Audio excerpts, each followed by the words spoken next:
Good afternoon, everyone. I hope you enjoyed your lunch break. Let's just wait till everyone has their headphones on so that you can be ready for Karine. No, we're next. We're after this one, yes. So we start the afternoon sessions on PPPs in the social sector with a presentation by Karine Bachongy, Global Head of PPPs for Social Sector at the International Finance Corporation, IFC. She's going to give us a brief presentation on the applicability of PPPs to affordable and social housing. And then there's going to be some Q&As. And after that, there's a session on the efficiencies that integrated PPPs in the social sector, such as healthcare, education, and so on, can bring. So we start now with the affordable and social housing session. Karine, please.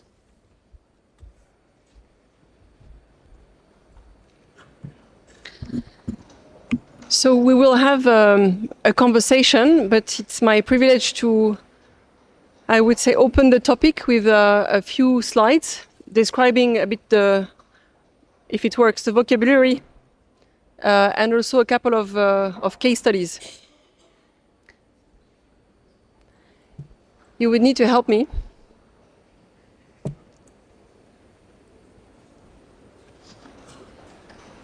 Is there a place I have to point to or any other? All right. Okay. So when people speak about social and affordable housing, you can actually think about a number of definitions or acception of the terminology. When we talk about the PPPs in housing at the World Bank, we have a limited definition of it. So it's really about a long-term contract, as usual for a PPP, where you have a number of risks which are shifted to a developer, and also a public sector contribution. So it's not only putting a piece of land and asking for a construction. When we talk about a PPP, we really think of this exchange of risks and mutual contributions. You have housing PPPs, which are called also PPPs, but where there's purely an enabling environment which is created by the government. And that's actually the majority of the projects that you see in the world. But when we talk about PPP, we really think of this contractual sort of relationship. Also, the private sector remuneration has to be linked with the performance. So I think just a word about the need. I'm not sure if I need to justify that. It's pretty well known, I'm sure, among all of you. There are some estimates which say that 1.6 billion people do not have access to adequate housing by 2025, which means tomorrow. So a number of governments basically think about how to sort of promote access to affordable housing through private sector or other means. I will explain the role of the government. Required investment is tremendous, so that it's very, very difficult for governments to only come and meet this need with public funding. Now, I listed a couple of key challenges in this sector, and this is what I would spend the next 10 minutes talking about, because this is definitely a sector which is very, very challenging. We talked about healthcare, and this is where I come from, healthcare and education, and I thought these would be difficult sectors. In fact, affordable housing is much more difficult because it's not only relying upon a single transaction. There's a number of factors on the demand and supply side which need to be there for the transaction to be successful. So government's role has evolved, and this is why we think that there's an opportunity for PPP. From the builder to the planner, the regulator, and now governments are trying to sort of go from this traditional role to be a partner or even to be an entrepreneur. And in housing, this creates a number of challenges. Just a word about the capacity that we have at the World Bank.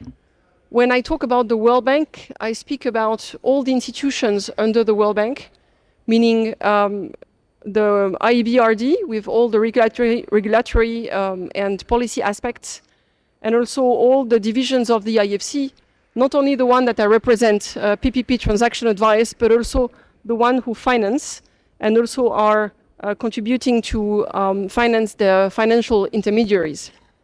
What we think, and it's the thesis a bit of my presentation, is that it takes the entire value chain to be successful. You cannot propose a housing PPP with only a transaction. There are multiple examples around the world that unless you fix the whole value chain, these transactions cannot succeed, and if they succeed once, they cannot be scaled.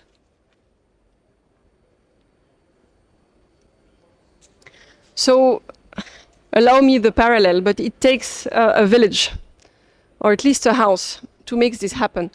We try to slice in this visual the supply side, which is usually the focus of a PPP transaction. So who is going to sort of take the risk of developing the project, all the operating risks. With the enabling environment, which is the foundation, basically, that I was talking about, all that needs to sort of be adapted and be sort of fixed for the transaction to be ready, and the demand side. And in a number of the cases that I had the privilege to study and develop, the demand side was underestimated. The government basically wanted to develop, or wants to develop, a PPP transaction, but the offtake, where the wishes sort of push to the private sector, is underestimated. The difficulties around the offtake are underestimated.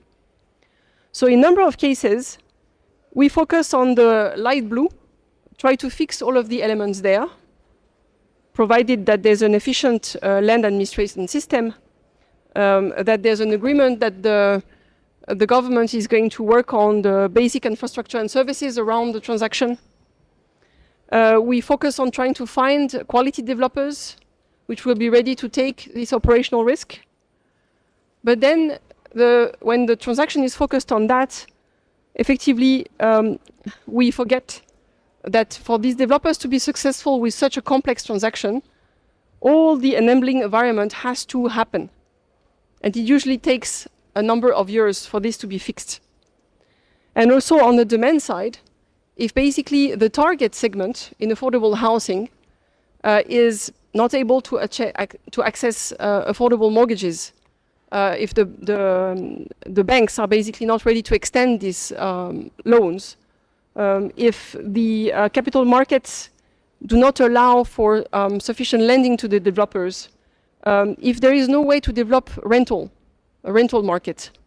For example, we are looking here at Ukraine, where a rental market is severely underdeveloped, then the transaction itself cannot be successful. So it's very important for me to stress this, because this is, I think, one of the key success factors for housing PPPs. And this is very, very frequently underestimated.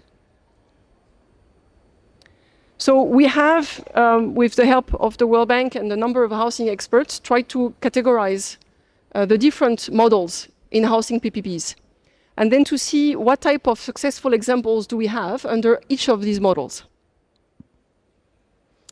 And even though it looks like a very complicated slide, in fact, you have two elements which matter and which differentiate these models.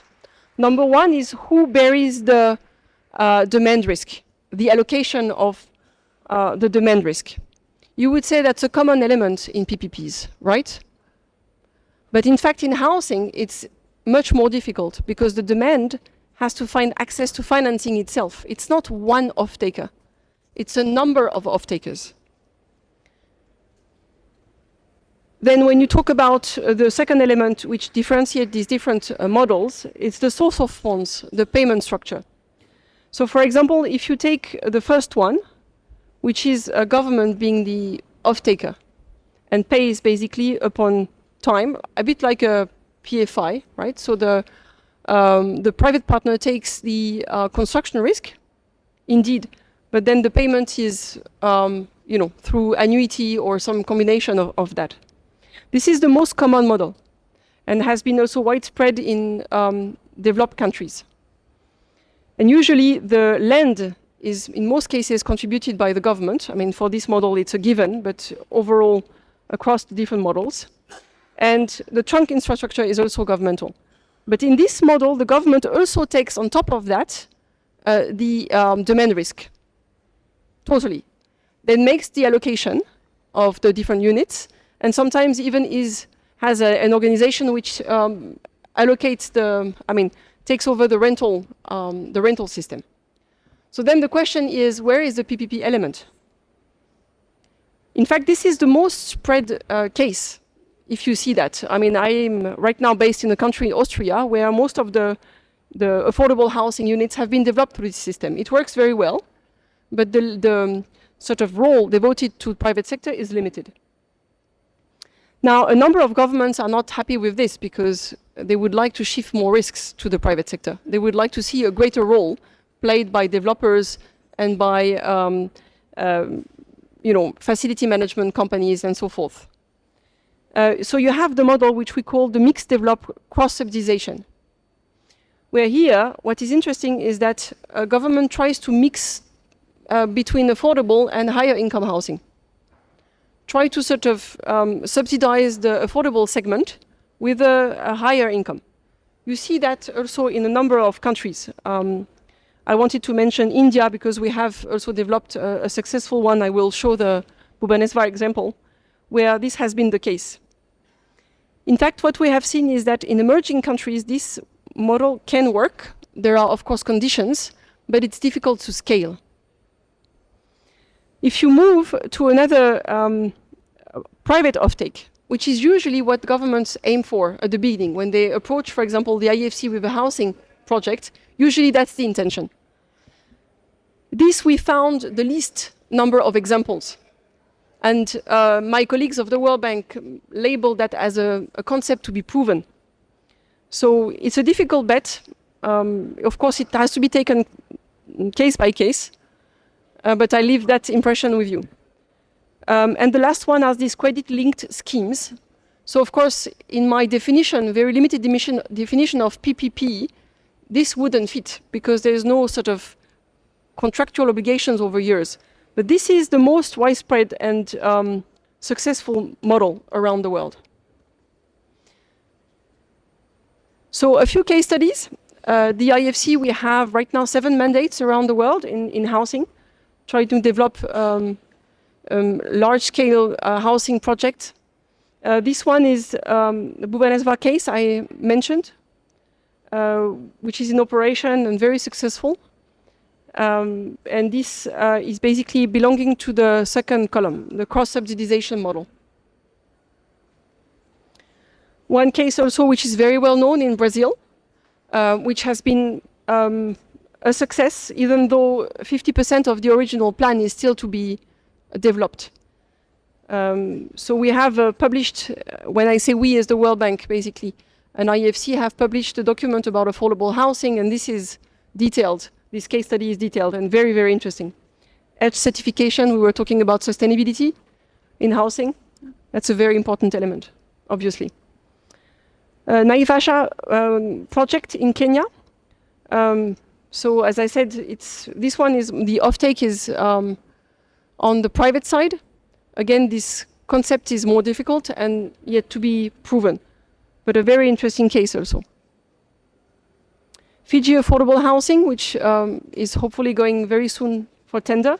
This one, there's a much greater role devoted to the government.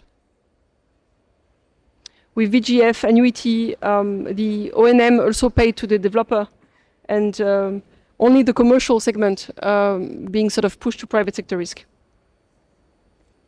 We have another project in Kenya being developed right now with the National Housing Corporation. We started also in Djibouti, another example of cross-subsidization. And Togo Affordable Housing Project, where here the model will be on the offtake side, a direct sort of sale to the end users, to the home owners. Thank you very much.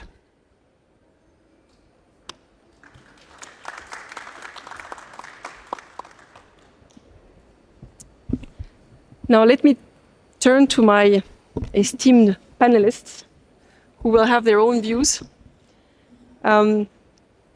If I may start with you, Atter. I think Egypt has gone through a lot of thinking around affordable housing, has developed a lot of innovative models around housing finance. So would it be possible for you to tell us more about it and how successful it has been? Thank you, Karine. Actually, I want to say that the affordable housing or affordable housing and the PPPs are the most critical projects. The risks of this project change from one community to another, from one country to another. Let's analyze the structure of affordable housing and see the responsibilities of each side, the government and the private sector. And accordingly, you will find it clear the risks that the private sector would cover or actually would not need to cover.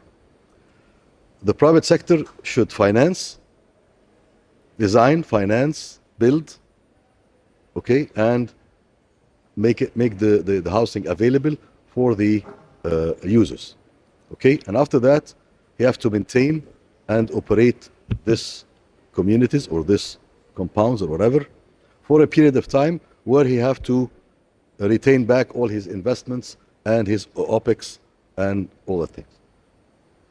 Now, let's see the two scenarios.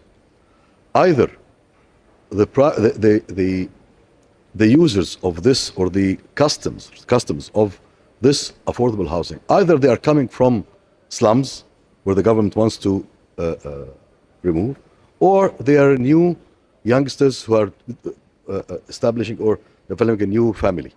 Okay, these are the major two customers, let me say, of the affordable housing. In Egypt, for instance, when you do this affordable housing and give it to the people under renting or leasing, no one will be interested to come. It's a culture issue. In Egypt, renting a house is considered unsecured. He wants to own it. He wants to be the owner. He wants to buy it out. So the government have to mortgage it and subsidize it and give it them out. In such case, where the private sector, the government will provide the land, the private sector will design, finance, build, and then sell out, it's not a PPP by nature. It's finished. The only PPP in this, because once he sell it out, he will ask the government to pay back the cost, even over 20 years, 50 years, 30 years, whatever. But this will be installments. It's not a PPP by nature, okay? But in other countries where the affordable housing are successful, is where the culture of the community is allowing, and the system is allowing rental and long-term rental with some kind of security, okay? That's one issue. Let's see what's the role of private sector in any of these cases. The private sector, after building and leasing or renting or even selling out, he will be responsible for the operation and the maintenance of the landscaping, of the buildings, or whatever. Here comes another two risks, major risks. Number one, risks that the private sector would not love to have. Collection risk, okay, and I'm calling here the collection of the rental fees or the installment of if in case of selling it out, and this is a risk that the private sector will not take, because you're dealing with a category of the community who have got a very limited financial resources. So the possibility not to pay is very high. So this is the kind of risk that the government, the private sector would not love to take. So in such cases, the government has to be the offtake. And the government should be buffering the financial relation between the private sector and the payers. The other thing is paying the annual or the biannual operation fees or maintenance fees that you have to, each family or each user of a flat has to pay to maintain the building or the landscaping or whatever. This is another risk of not paying. In such case, what the private sector will do? If you have a building, let's limit it to a building. You've got a building of, let me say, 30 flats, 20 of them are not paying. 20 of them are paying and 10 of them are not paying. Shall you stop the facilities? You will not maintain the elevators. You will not maintain the sewage system. Okay? You have to do it. But still, you're not paying. And this phenomena of not paying will expand because the people are paying will not be paying because the services are still secured. So this is another risk the private sector cannot take. Okay, so these are the critical issues of the PPPs in the housing. The third risk. In the normal PPPs, there is a major two parties of any PP contract, the government and the private sector. In social sectors in general, there is a third major important player is the users or the beneficiaries. Okay, and you can never predict their behavior. Let's talk about the public housing, affordable housing. What if any of these users or families using this had broken anything or abused any of the facilities, that this facility went out of order or need to be maintained or need to be settled? And it's not the default of the private sector, and that's abuse from the users, and it's not the responsibility of the government. Who will pay for this? It's debatable, and the private sector will not take this risk. In some of the contracts, you say that the private sector has to respond to and to maintain this, and the government has to pay. Okay, so this is another kinds of risks that the private sector actually will not be willing to do. However, in Egypt, after all that I've said, Egypt has actually one of the biggest countries in the region that are doing a lot of affordable housing. And this affordable housing are sold out. Over 30 years of mortgaging and some subsidies in on the capital or the capex of the Thank project. you. And that's an interesting case, because if I hear you, what you're saying in a nutshell is that whatever project you will do, there is a strong role that the government has to take. You have to sort of allocate the risks that you can push to private in this sector, at the beginning at least, are sort of limited. The government has to also build the capacity, right, to be able to sort of play this role. This is what I'm hearing from you. Yes, and I think that's a very important message. And the demand risk is always on the government side, because they are moving the people or building something for the new youth to build their new families or something. So the demand risk actually is the government issue. They are the ones that can push the people from the slums to the new developments. You cannot give the private sector this. They don't have the power. And in fact, I mean, if you look at the history of development of affordable housing also in developed markets, what we can see is one of the key features is that there are very sort of seasoned public organizations which are then made in charge of managing the stock, the units, right, of affordable housing, no matter how it's organized, if it's only for the pure maintenance or also for the management of rentals. Let me turn to you, Nasser. I mean, any view on what the government role can be in these type of projects. Yes, I think Atter summarized it in quite a nice way. That there was no red light. Yeah, I was saying Atter summarized it in quite a neat way because you have the two parties, the private and the government. But there's the important thing is the user, whether it's the demand or the behavioral aspects of how you deal with this. At the end of the day, the government is looking to provide this utility, being homes and housing, for its citizens. And in doing that, it has to be totally cognizant that it's got to provide that safety net to the private investor. It can't just say, well, here's a user, here's a tenant, or here's a buyer, and it's between you two. Because in the end, if the government is unable to control the behavior of the tenant, and here you are talking about hundreds, maybe thousands of them, if they can't control that, it can't be the private provider's risk to try and get that right behavior, whether it's damage to the property itself or to the common parts, or not making the payments when they are obliged to pay them, depending on the model. From the beautiful slides you did, I really liked how you showed the different models. So yes, the government has a crucial role in that, and it's really in the government's interest because, we've seen many examples of governments stepping in to be the provider of housing.